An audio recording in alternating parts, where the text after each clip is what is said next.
Hey everybody, welcome to Barbecue by Biggs. I'm Aaron, and tonight we're gonna do an overnight brisket. We're gonna use our Lonstar Grillz Mini IVS. We got it going about 215 to 225 degrees, and we got an 18-pound brisket that we found on sale a couple of months ago for $1.99 a pound. Now this isn't one of those prime briskets or a Wagyu brisket. It's just a choice Packer brisket that we're gonna trim up, get it ready to go on. We're gonna start at 18 pounds, we're gonna get it trimmed up, get it rubbed up, and get it on the pit. If you guys wanna see how this one turns out, come along with us. Stay tuned.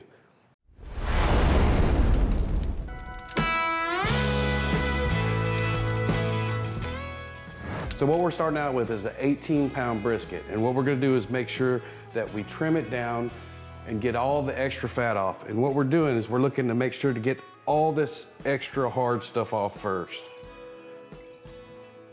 And that's real easy to do. And if you look, it has this dark stuff on the side.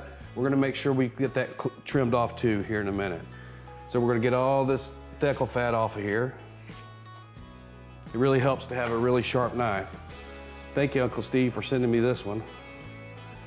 You guys don't know who Uncle Steve is. Uncle Steve Shake sent me this for Christmas. It's a nice looking knife. It's real sharp too. So we're just gonna get this decal fat off, and then we'll move on to the rest. All right, we'll get this flipped over.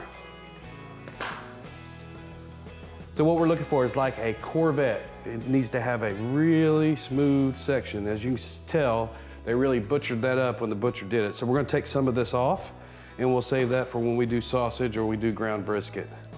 So we'll just take that big old piece off right there. And then we'll just save that for sausage making.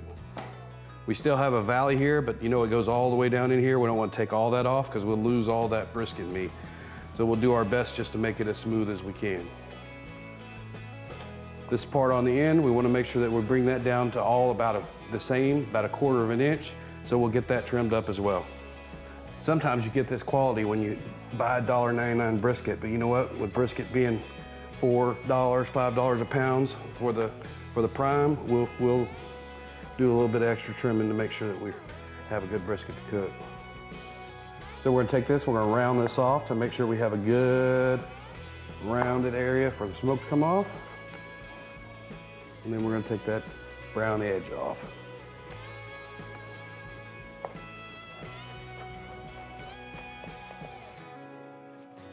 Give it a good, do the same thing on this side. Gonna bring this around, make a round edge, bring that around like that.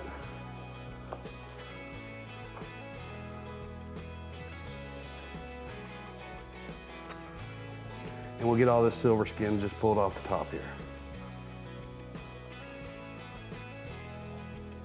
All right, we'll bring you back for the seasoning. All right, now that we got it trimmed the way we want it, the best that we can get it, we're gonna go ahead and put the binder on. The binder we're using today is a PS Seasoning Big Dill Mustard. It's like a beer-based, dill-based mustard. We're gonna go ahead and put that on, rub that in. This will work good as a binder. It also has that dill flavor, kind of the vinegary.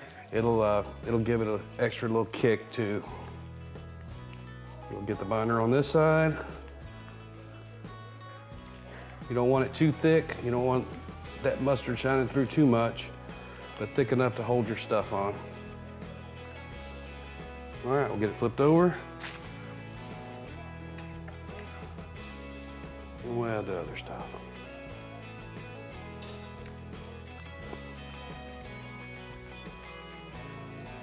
All right, we got the binder on there good. All right, my pit that I'm using is that IVS from Lonstar Grillz. The heat actually comes from the bottom, so we're gonna cook it with the fat side down. So we'll go ahead and rub that fat side first. All right, we got the binder on. We're gonna use Uncle Steve's Competition Cow Shake on this brisket, and then we're just gonna supplement his with a little bit of this 16 mesh black pepper from Spiceology. I'll have links to both in the description below if any of you guys are interested. You can pick those up. The 16 mesh is a little bit hard to find. At least in my area it is. If you want to find it, it's fairly reasonable. Spiceology has that. So we're just going to take that. We're just going to add a little bit of pepper just to supplement what's in Uncle Steve's. Not that he doesn't have a lot, but I like a lot of black pepper on mine. And then we'll just come back with the shake and put it on thick.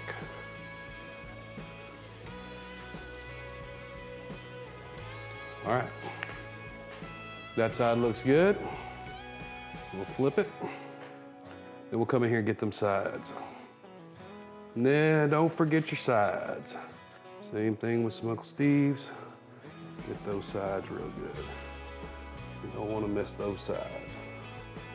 All right, and then we'll just come through and get that middle with that black pepper. Look how thick that is. That's really coarse ground stuff. Really looks good. 16 mesh. Good pepper. Then we'll just fill in with this Uncle Steve's competition cow shake. All right, we'll let it sit here and sweat for a few minutes, then we'll get it out there on the pit. We'll see you guys out at the pit. All right, we got this brisket rubbed up and ready to go on to the pit. We're running at 215 to 220 degrees on the mini IVS. You know what, we have some post oak splits that we put under B&B charcoal. We got a whole split underneath that charcoal. It's gonna run all night. We're going on at midnight, looking to be done sometime in the morning. Sometimes these things will take 7 hours, 8 hours, 9 hours, but sometimes with these choice meats, they take a whole lot longer. So brisket is a stubborn meat. You can't rush it. So we'll have plenty of time to have it done for our lunch tomorrow. So we are gonna use water in the pans. We're gonna put these pans directly underneath this brisket, and then we'll have water and we'll have moisture throughout the night, and I don't have to get up and spritz it. So we got the pit going. We're gonna get this brisket on. All right, looks like we're rolling at 220 degrees right now. We'll get this brisket on here. We're just gonna put this in the middle rack. Again, fat side down because my heat comes from the bottom. If your pit the heat comes down from the top, you'd want that fat on the side that the heat comes from. So we'll just put this thing on here. Make sure you shape it when you get it on that grill, because the way you shape it is the way it's gonna cook. We went ahead and put a probe in it so we can make sure that we have an alarm set in case something goes awry, but we're gonna put it to bed, and you know what? We're not gonna check on it until in the morning. So we'll put this in here, get the water pans underneath it. We'll see you guys in the morning.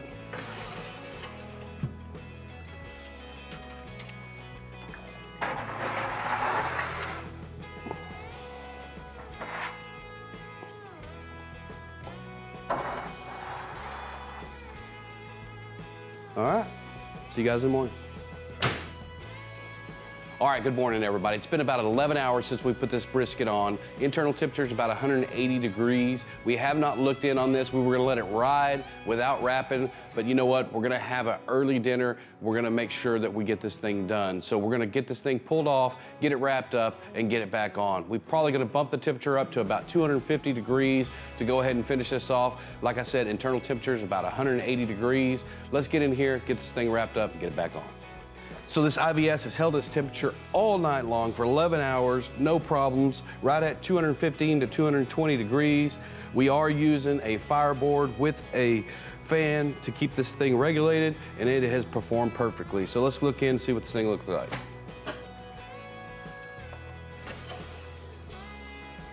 Got a good bark, looks a little dry. We're gonna go ahead and add some tallow when we wrap. Bring you in, let you look at it.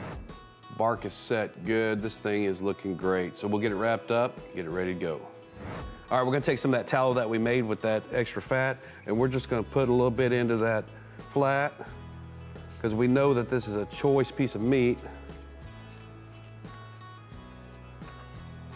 I'm just gonna make sure we keep that nice and moist as we finish this thing off. And then what we squirt on the outside is what we're gonna have, so.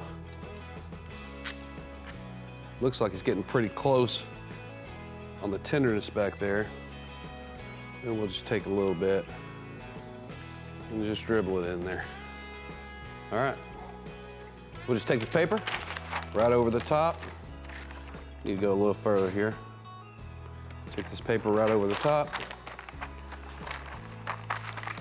Roll it on the sides. Just roll it once.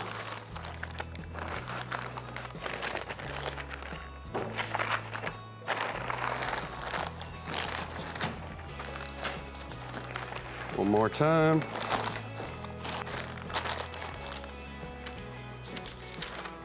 And we'll take this, just tuck that extra right underneath.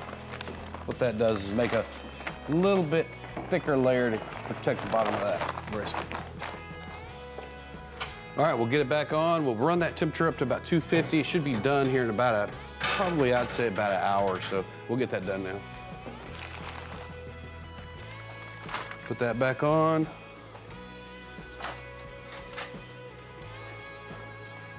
Just take our probe, stick it right through. All right, we'll bring you guys back when it's done. All right, everybody, it's been about 13 hours. Internal temperature is about 201. We're gonna check and make sure that our tenderness is right, and then if it is, we're gonna pull it off. When we pull it off, we're gonna burp it, and then we're gonna put it in a cooler for about 3 hours to let it rest. So let's see if the tenderness is right, and if it's right, we'll get it pulled off. All right, so what we're looking for is tenderness, not necessarily internal temperature. The internal temperature will give you an idea of when to start probing. When you do have it wrapped, make sure you make yourself a little hole in there to make sure you get a good probe. Still looks like it's a tad bit tight on the flat, just a little bit. Check the point back here. Make that a little bit bigger. Oh yeah, the point's like jelly. Sometimes these flats and these cheaper meats are a little tighter sometimes, but that side's probing pretty good. It's pretty good. We're gonna get it off, get it burped, and get it into a cooler. All right, when we say burping, what we're actually doing is we're gonna open it up, let it cool for a few minutes here. Just let it cool for a few minutes, and then we'll wrap it back up and put it in the cooler. Basically what that does is it says, oh, wait, stop cooking, and let's start slowly bringing the temperature down. So we're gonna do that. We're gonna let it sit here for a few minutes, and then we'll get it in the cooler to let it go. Let me bring you in and let you look at it at least. It looks great. Bark looks good. Man, this thing is looking great. All right, we got this thing burped. We're just gonna get this thing back in here.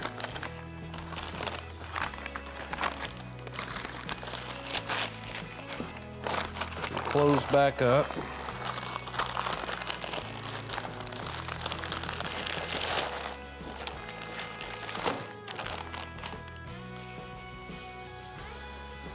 We're gonna wrap it in a towel and stick it in a cooler.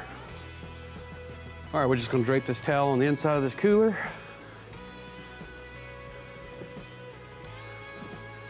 Then we'll bring that brisket in there.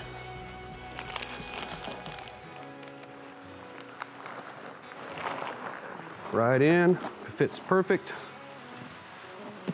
Wrap it with this towel.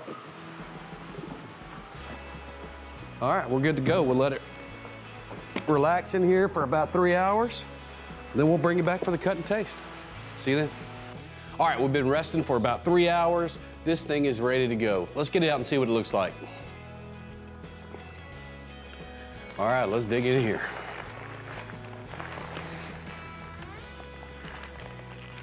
Oh yeah, that's looked great. Get this off of here without tearing it up. All right, remember when you look at these, grains are going this way or they might be going that way. You want to cut against the grain. So our grains are coming this way. So we'll just take a cut right between the flat and the point. See what that looks like.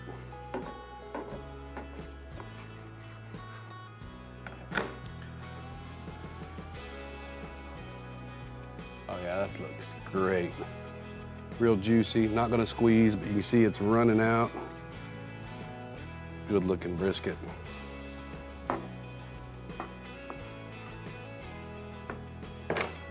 Juicy, flavorful. Man, just pulls right apart. Tender, just pulls right apart. All right, let's take this point, look at it.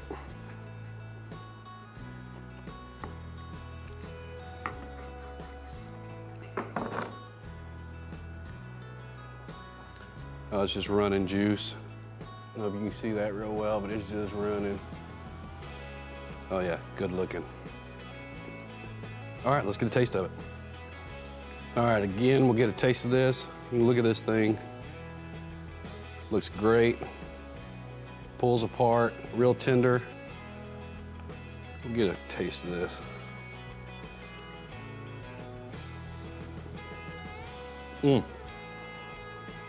You know, by tasting that, you can't tell that that is a cheap piece of meat.